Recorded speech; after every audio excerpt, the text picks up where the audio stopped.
বিসমিল্লাহির রহমানির রহিম। সম্মানিত সুধী, আসসালামু আলাইকুম। সবাইকে আমাদের YouTube channel VAT and tax স্কুলের পক্ষ থেকে আন্তরিক শুভেচ্ছা এবং অভিনন্দন। সম্মানিত সুধী, আজকে আমরা শেয়ার করার চেষ্টা করব শূন্য হার বিশিষ্ট সরবরাহ বা রপ্তানির ক্ষেত্রে সবচেয়ে গুরুত্বপূর্ণ কিছু বিষয়, যে বিষয়গুলো জানা আপনার জন্য একান্তই জরুরি। কারণ এই শূন্য হার বিশিষ্ট সরবরাহ বা রপ্তানির ক্ষেত্রে কি কি শর্তগুলো পরিপালন করতে হয়, ভ্যাটের হার কত এবং রেয়াত নিতে পারবেন কিনা, এবং এই শতভাগ রপ্তানিমুখী প্রতিষ্ঠান বা আপনার ডিম এক্সপোর্ট যেটা বলা হয় প্রচ্ছন্ন রপ্তানিকারক, এদের তো ভ্যাটের হার শূন্য। তাহলে এদের কি কি কমপ্লায়েন্স করতে হবে, কি কি বিষয়গুলো জানা খুব জরুরি, সেই বিষয়গুলো শেয়ার করার চেষ্টা করবো। তাই ভিডিওটি না টেনে শুরু থেকে শেষ পর্যন্ত দেখুন, আশা করছি বিষয়গুলো ক্লিয়ার হয়ে যাবে। সম্মানিত শুধু এটা হলো ভ্যাট রিটার্ন 9.1। এই 9.1-এর আমরা এই যে এটা নিয়ে কথা বলবো, শূন্য হার বিশিষ্ট, দেখতে পাচ্ছেন শূন্য হার বিশিষ্ট সেবা বা পণ্য বা সেবা। এখানে দুটো বিষয় রয়েছে, একটা হলো ডিরেক্ট এক্সপোর্ট আর একটা হলো ডিম এক্সপোর্ট। এই যে ডিরেক্ট এক্সপোর্ট, সরাসরি আপনি কি করছেন, বিদেশে একজন ক্রেতার নিকট আপনি কি করছেন, বিক্রি করতেছেন মাস্টার এলসির মাধ্যমে, ঠিক আছে, সেটা হলো ডিরেক্ট এক্সপোর্ট। আর ডিম এক্সপোর্টটা কি, যে বাংলাদেশের একটা কোম্পানি বিদেশে একটা কোম্পানির কাছে মাল এক্সপোর্ট করবে, তো এখন যে প্রোডাক্টটি এক্সপোর্ট করবে সে প্রোডাক্টটি তাকে আবার ম্যানুফ্যাকচারিং করতে হয়। তো এখন এই ম্যানুফ্যাকচারিং করতে হলে তার কিছু র ম্যাটেরিয়ালস লাগে, তো র ম্যাটেরিয়ালস সে বিদেশ থেকে ব্যাক টু ব্যাক এলসির মাধ্যমে কিনে।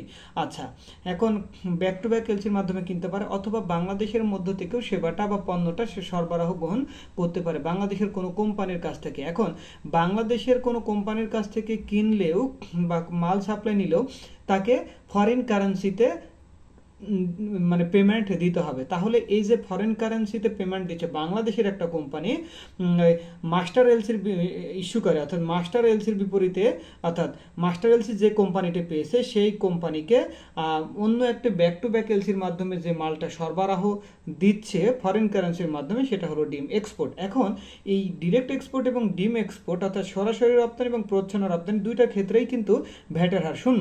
এখন কথা হলো এদের কি কি কমপ্লেন্সগুলো করা উচিত এবং কি কি বিষয়গুলো আপনার জন্য জানা খুব জরুরি। অর্থাৎ আপনি যদি সরাসরি এক্সপোর্ট বা প্রচ্ছন্ন রপ্তানিকারকের সাথে কাজ করে থাকেন, তাহলে কি কি বিষয়গুলো জানা দরকার, সে বিষয়গুলো এখন শেয়ার করার চেষ্টা করবো। তাই ভিডিওটি শুরু থেকে দেখুন এবং শোনার চেষ্টা করুন। আমরা বলছি রপ্তানির ক্ষেত্রে অবশ্যই বৈদেশিক মুদ্রা এবং ব্যাংকিং চ্যানেলে লেনদেন সম্পন্ন হতে হবে। দ্বিতীয়ত হলো রপ্তানির জন্য মাস্টার এলসি, বিবিএলসি বা সেলস কন্ট্রাক্ট বা অর্থ পরিশোধের প্রমাণপত্র কমপক্ষে যে কোনো একটি ডকুমেন্টস থাকতে হবে। তাহলে কি, মাস্টার এলসি থাকতে পারে, অথবা সেলস কন্ট্রাক্ট থাকতে পারে, অথবা কি থাকতে পারে, বিবিএলসি থাকতে পারে, অথবা অর্থ পরিশোধের প্রমাণপত্র থাকতে পারে। ওকে। তৃতীয়ত হলো বৈদেশিক মুদ্রা প্রত্যাবাসনের বিপরীতে পিআরসি থাকতে হবে। চার হলো বন্ডেড প্রতিষ্ঠানের ক্ষেত্রে ইউডি, ইউপি, ডেডো কর্তৃক সহগ থাকতে হবে। এবং ধারা 22, 23 এবং 24-এ উল্লেখিত সরবরাহ হলে তার রপ্তানি হিসেবে গণ্য হবে, এবং উক্ত রপ্তানির উদ্দেশ্যে সরবরাহ করা হলে তা ধারা 21-এ বর্ণিত শূন্য হার বিশিষ্ট সরবরাহ হিসেবে বিবেচিত হবে। তার মানে ধারা আপনাকে 22, 23, 24 এবং 21-এর কমপ্লেন্সও আপনাকে করতে হবে। এরপর আসি রপ্তানির ক্ষেত্রে রপ্তানিকারক মূসক 6.3 চালানের মাধ্যমে পণ্য রপ্তানি বন্দরে প্রেরণ করবেন, কিন্তু তার মানে 6.3 ইস্যু করতে হবে। অনেক প্রতিষ্ঠান বলে যে আমি 100% এক্সপোর্ট মাস্টার এলসির বিপরীতে কাজ করছি, আমাকে 6.3 ইস্যু করতে হবে না। বন্দরে পোর্ট পর্যন্ত আপনাকে 6.3 ইস্যু করতে হবে। এবং প্রতি কর মেয়াদের দাখিলপত্রে রপ্তানি বা শূন্য হারের সরবরাহের পরিমাণ ও তার মূল্য বাংলাদেশি টাকায় অবশ্যই উল্লেখ করবেন যখন ভ্যাট রিটার্ন দাখিল করবেন। সরবরাহকারী অবশ্যই তার বিক্রয় খাতা অর্থাৎ 6.2 সমস্ত তথ্য লিপিবদ্ধ করবেন, এবং যা কিনবেন সেগুলো 6.1-এ অন্তর্ভুক্ত করবেন। রপ্তানিকৃত পণ্য উৎপাদনে ব্যবহৃত কাঁচামাল আমদানি বা ক্রয় গ্রহণের ক্ষেত্রে পরিশোধিত ইনপুট ট্যাক্স মাসিক দাখিলপত্রের মাধ্যমে হ্রাসকারী সমন্বয় গ্রহণ করতে পারবেন, এবং হ্রাসকারী জের এর ক্ষেত্রে ভ্যাট ও সম্পূরক শুল্ক ভ্যাট কমিশনারেট হতে ফেরত প্রাপ্তির জন্য কি করতে পারবেন, ফেরত নিতে পারবেন। সিডি আর আরডি ডেডো হতে ড্রব্যাক গ্রহণ করতে হবে। তার মানে আপনাকে ভ্যাট আইন থেকে নিতে পারবেন ভ্যাট এবং সম্পূরক শুল্ক ভ্যাট কমিশনারেট হতে ফেরত প্রাপ্তির জন্য আবেদন করতে পারবেন, কিন্তু সিডি এবং আরডি এই ভ্যাট আইন দিয়ে হবে না, এটা আপনাকে ডেডো হতে ড্রব্যাক নিতে হবে।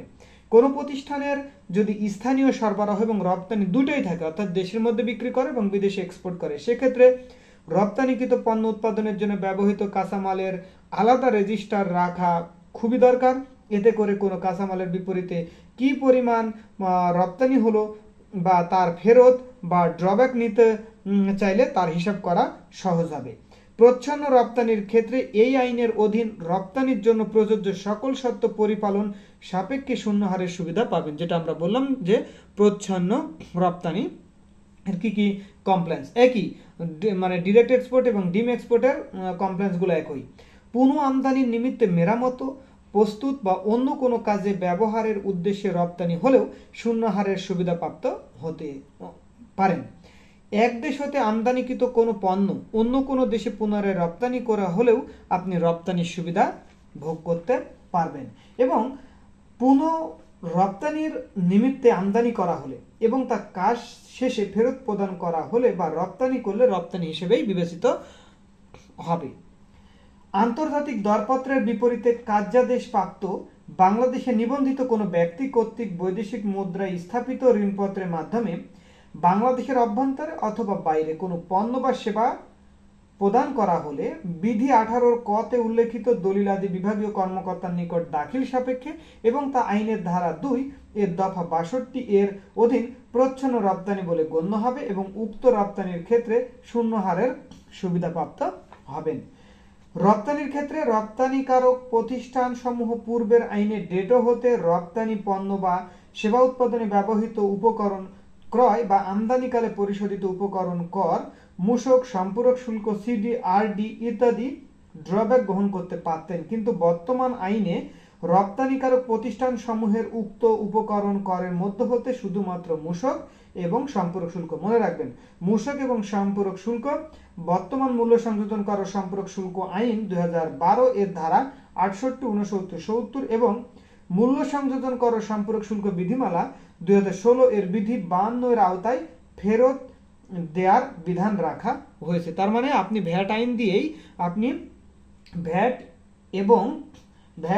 এবং কি করতে পারবেন, দুইটা বিষয়গুলো আপনি ফেরত নিতে পারবেন। অর্থাৎ আপনাকে মাথায় রাখতে হবে যে শুধুমাত্র আপনি নিতে পারবেন ভ্যাট এবং এসডি অর্থাৎ সম্পূরক শুল্ক, বাট সিডিআরডি নিতে পারবেন না।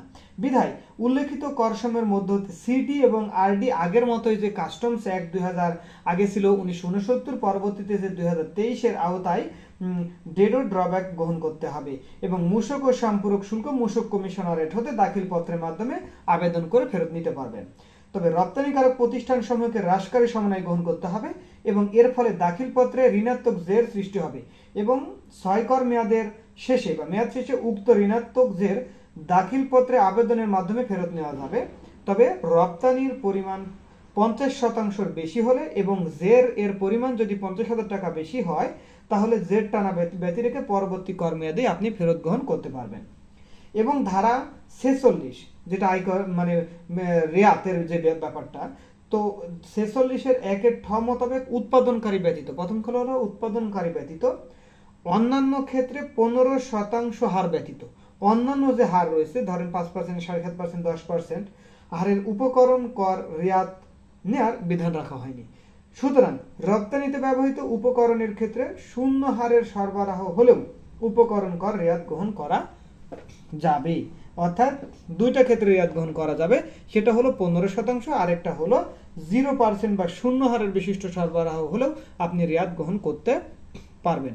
সম্মানিত সুধী, এইভাবেই আপনাকে ডিরেক্ট এক্সপোর্ট অর্থাৎ আপনাকে মাথায় রাখতে হবে জিরো রেটেড গুডস এবং সার্ভিসের ক্ষেত্রে ডিরেক্ট এক্সপোর্ট এবং ডিম এক্সপোর্টের ক্ষেত্রে কি কি কমপ্লেন্সগুলো করতে হবে তার A to Z আমরা শেয়ার করার চেষ্টা করলাম। আশা করছি ভিডিওটি দেখে উপকৃত হবেন, ভালো লাগবে। এর পরের ভিডিওতে আমরা দেখাবো এই ডিরেক্ট এক্সপোর্ট এবং ডিম এক্সপোর্টের মধ্যে কি কি তথ্যগুলো আপনাকে ইনকর্পোরেট করতে হবে তার A to Z শেয়ার করবো আমরা নেক্সট ভিডিওতে।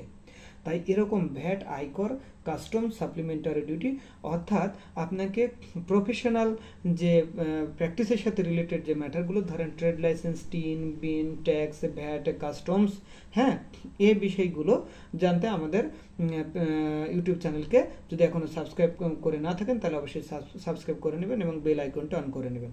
যাক, সম্মানিত শুধু আজকে পর্যন্তই। সবাই ভালো থাকবেন, সুস্থ থাকবেন। আসসালামু আলাইকুম।